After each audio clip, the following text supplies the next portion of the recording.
Have you ever thought that maybe you need to go backwards in order to move forwards in your faith? Go back to a more vintage Christianity with a refreshing return to an unapologetically sacred, historical, and Jesus focus in ministry?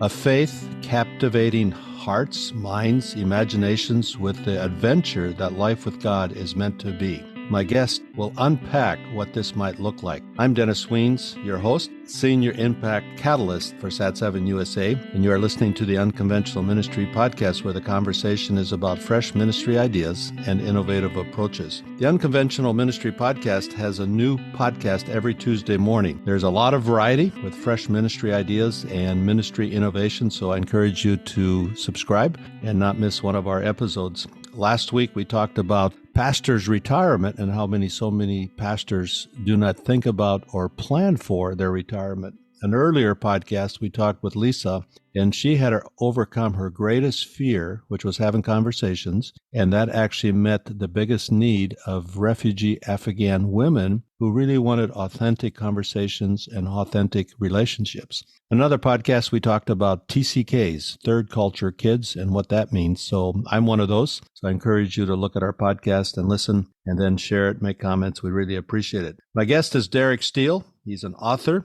a screenwriter, and a pastor, joining me from Michigan. So Derrick, welcome to the Unconventional Ministry Podcast. Oh, thank you, Dennis. I'm so happy to be here and be able to share with you today.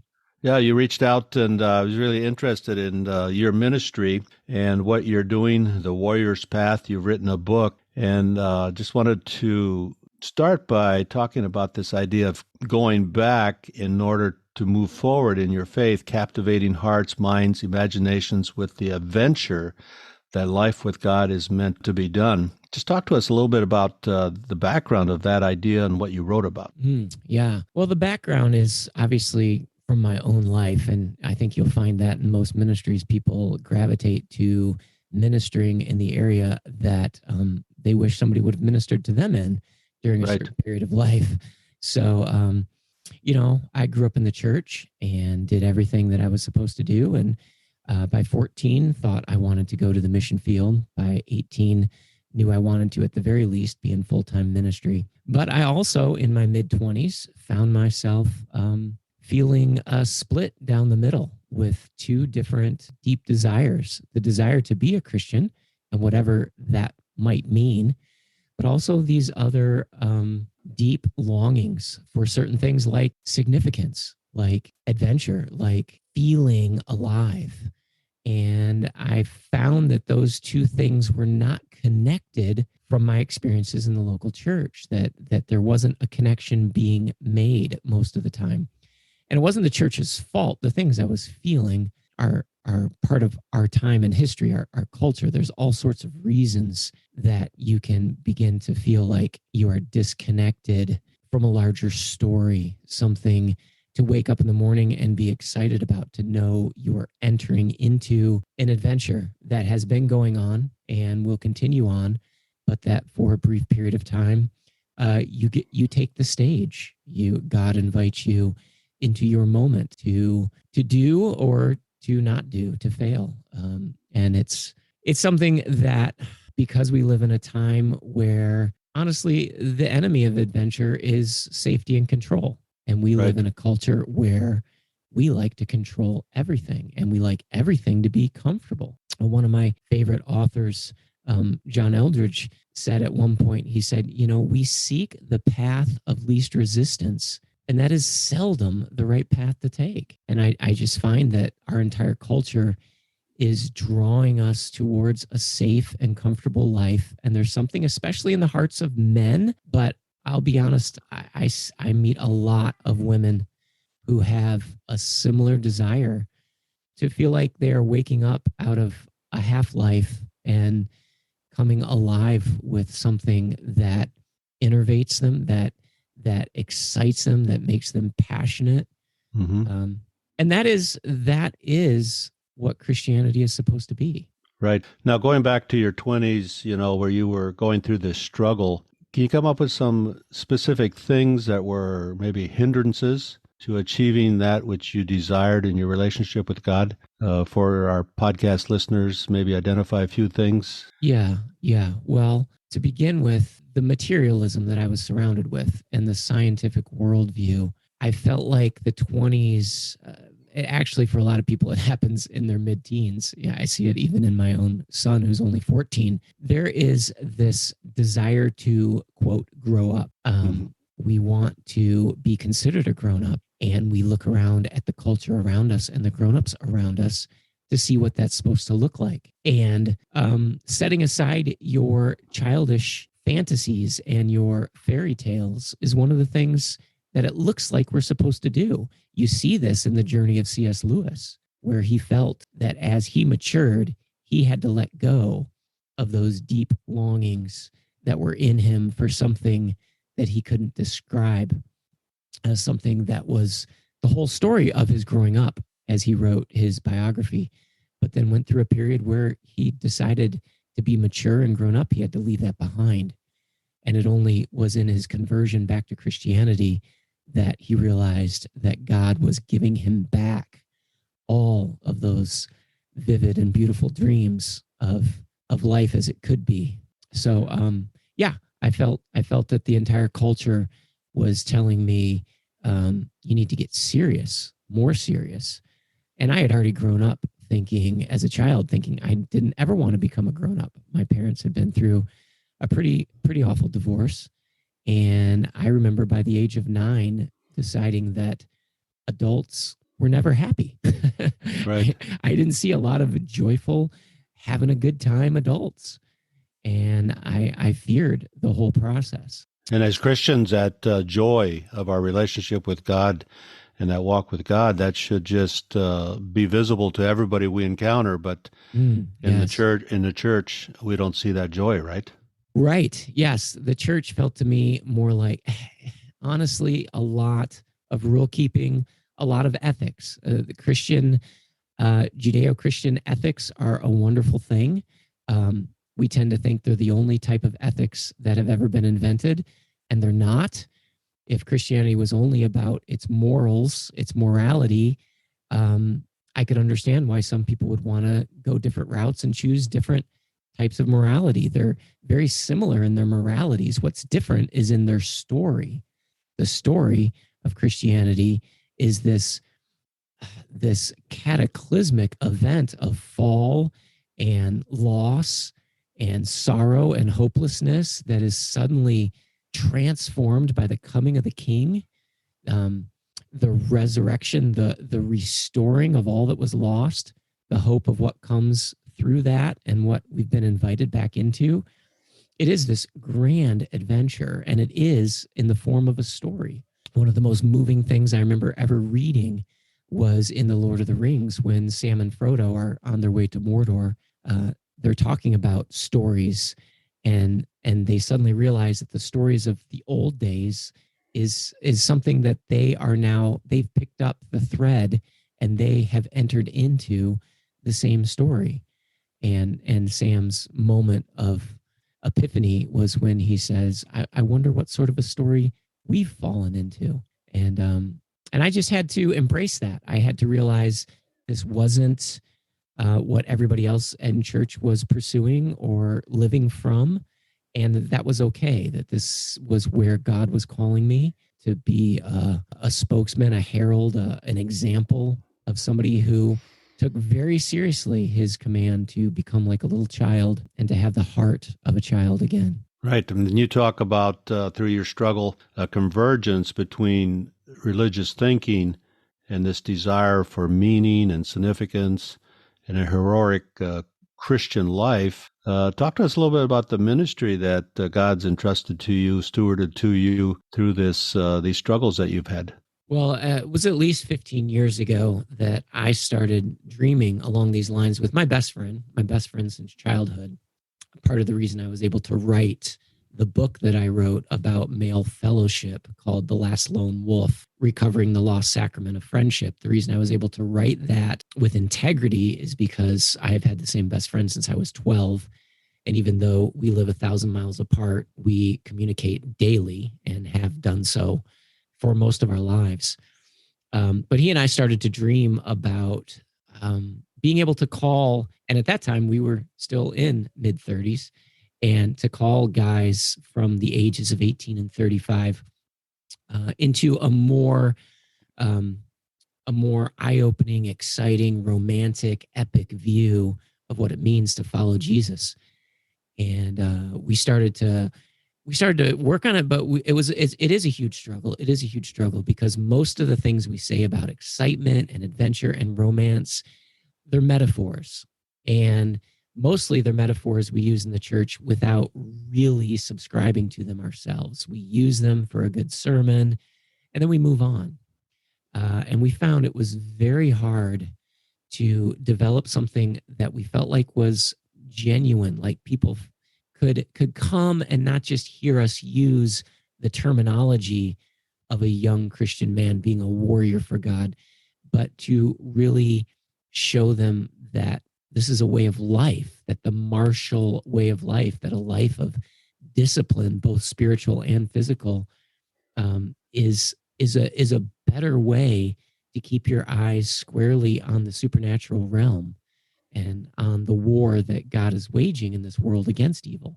So your ministry is the Warrior's Path. Talk to us a little bit about some of the things that you offer guys, I guess, and as well as women in coming back to this vibrant, significant, meaningful relationship with Christ. Yeah, we love the power of events. We love the power of the pilgrimage and the retreat, the opportunity. Our life is so fast paced. We live in the shallows most of the time. We rarely get into deep places, the kind of places that God needs to go with us in order to, deep calling unto deep. And we're not walking in deep places, and He's calling, and we're not hearing. Right. And so we take full advantage. We love the events. We put on these retreats. They're mostly very small, specifically for the reason that it's important for to escape from this mindset that we have right now. It's important for a man or a woman to feel significant, to feel like they are unique, that they have a role to play that can't be, it's not replaceable.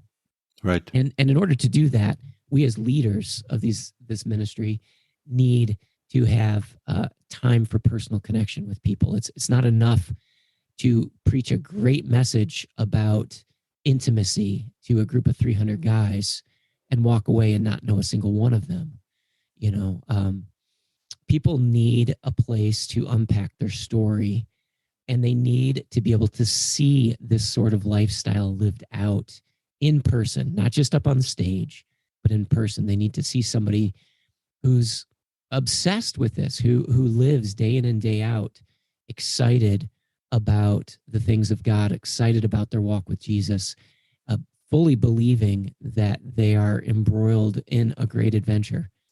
And it's hard to do because we are the message in some ways, and we can't always live like that ourselves. And so it's a huge struggle to know that nothing I put together as far as curriculum is going to change someone's life nearly as much as me being able to effusively live that joy and that experience of walking with God that we want to share with others. So they have these meaningful conversations with you and other staff amongst themselves, and building authentic relationships. Mm-hmm. And that's where it starts to build. So your ministry is the Warrior's Path, but you're also an author. You've written a book. Tell us about that book. And then you're a screenwriter, and you've produced a play. So that's really interesting as well, all along this line of what your ministry is, the Warrior's Path. Yeah. Yeah. Well, and it all stems from me being unapologetically a romantic. And so, I'd like to be a warrior and I'd like to be a poet. They kind of go together in our right. love of history. So the book, The Last Lone Wolf, was written because of the separation, the loneliness, the lack of deep personal connection that I see everywhere around me in our culture. We do not do relationships well. and I felt like it was worthy of a book. And I made some very bold statements in that. One of the bold statements I made in that book is that the number one indicator of how someone's walk with God and their relationship with God and their Christian life is going to progress and mature and go is not the quality of their upfront pastor. It's not the quality of the church they attend. It's not the podcast they listen to. The most strongest indicator of a healthy future looking forward is a question of who they spend their time with when they're free to spend their time with who they choose. Not because there's a small group organized, but because it's Friday night and there's pizza. And what kind of guys are you with and what do you talk about? And if you have spiritual relationships that are deep and intimate, it's almost the best thing that we have going outside of our own personal walk with God, our time alone with Jesus. The best thing that another human can do for us is to be in these intimate relationships. And we don't have them. We live without this fuel. We're mostly alone. As guys, we face all these problems, terrified, not knowing what to do. We go to YouTube looking for an answer video. And you can't do that at the spiritual level. And so I wrote this book. I was really excited about it. I knew it's kind of a niche that, people aren't talking about very much. And I just wanted to put it out there and say, I think this is a subject that as Christians, we should be talking about. Doing relationships well. If we're going to claim that our entire religion is based on an intimate relationship with Jesus, and on the other hand, we're going to admit that we don't do intimate relationships well, so what are we really saying? That's a disconnect. There's a huge disconnect. Right. So it bleeds over, learning the basic skills of friendship and time together, and being there for each other, and loyalty and trust and all those things. Every one of those things then feeds into how we can be walking with God. So, it's a super, super central issue, I believe. So your book, it's not just a how-to book. It's not a manual. It's a novel that illustrates what this might look like. It's certainly not a how-to book. I mean, how-to brings us right back to that part of the culture, that task-oriented part of the culture that where the disconnect is. Where I try not to swim in that end of the pool. Yeah. So you'll read it, and it will feel at times meandering, and it will feel at times romantic, and it will feel at times very personal. I use stories always about myself not because I want to show off, but because it's central to my belief that we're trying to connect. Right. So how can people get a copy of this book?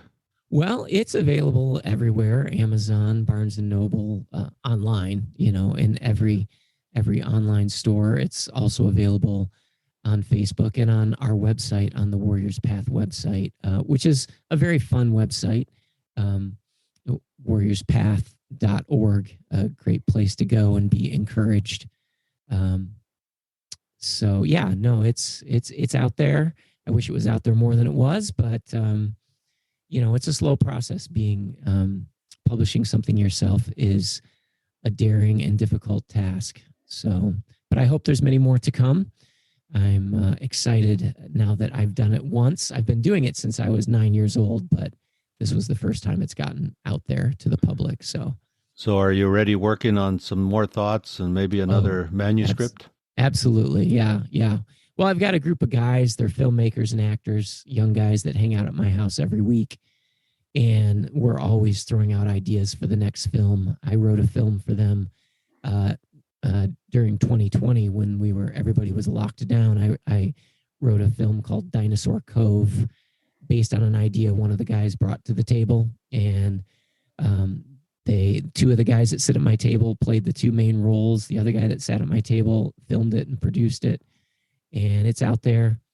But we continue to sit together every week, dreaming up new ways that we can use media to send really good Christian messages that are often hidden, much like C.S. Lewis loved to do in the Narnia Chronicles.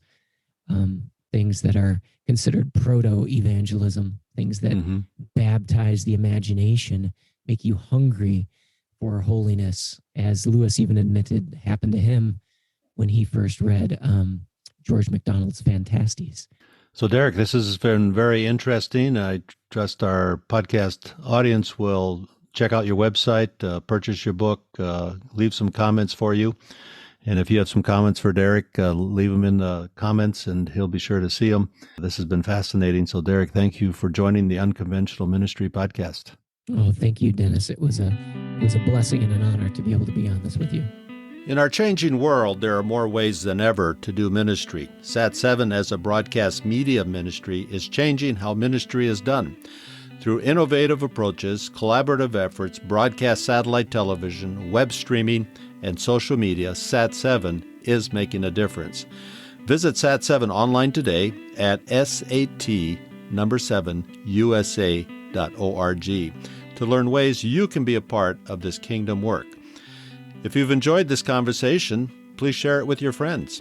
If you know of an unconventional ministry approach, please introduce us. We'd like to have them on as guests. Thank you again for joining this episode of the Unconventional Ministry Podcast.